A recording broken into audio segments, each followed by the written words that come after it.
Hi friends, இது என்ன சமையல்னா தேங்காய் சாதம். வாங்க.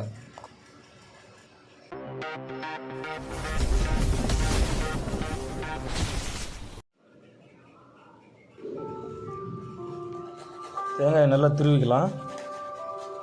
சிறு பொடியாக திருவிக்கலாம் தான் தேங்காயை.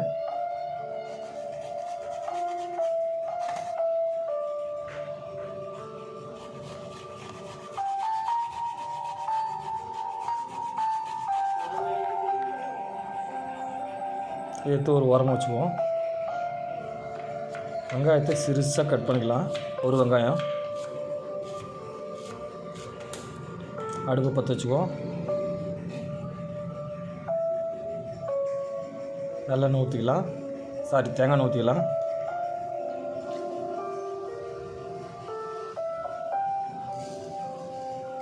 சோம்பு போட்டுக்கலாம்.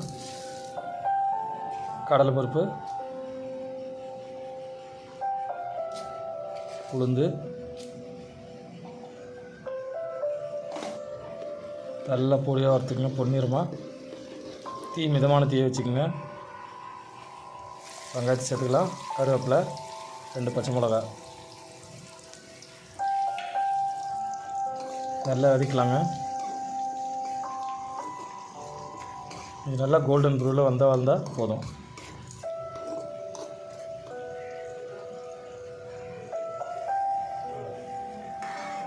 இப்போ முந்திரி ஆட் பண்ணிக்கலாம். முந்திரி நல்லா செவக்கிற அளவு வந்தால் போதும். தெரியும், தீ எல்லாம் மிதமான தீயிலே வச்சுக்கோங்க.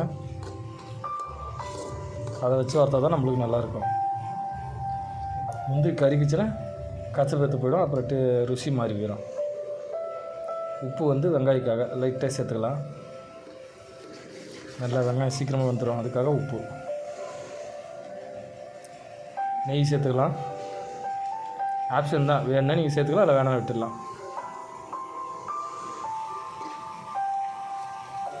தேங்காய் சேர்த்துக்கலாம். அரை மூடி தேங்காய். நல்லா கிளறிக்குங்க.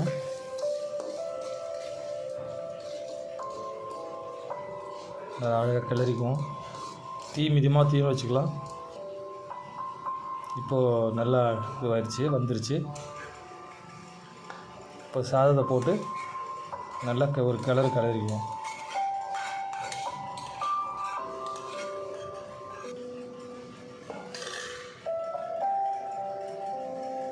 நெய் லைட்டாக வெண்ணெய் விட்டுக்கலாம். இதுவும் ஆப்ஷன் தான். நெய் உங்களோட இஷ்டம் தான், எவ்வளோ வேணால் சேர்த்துக்கலாம்.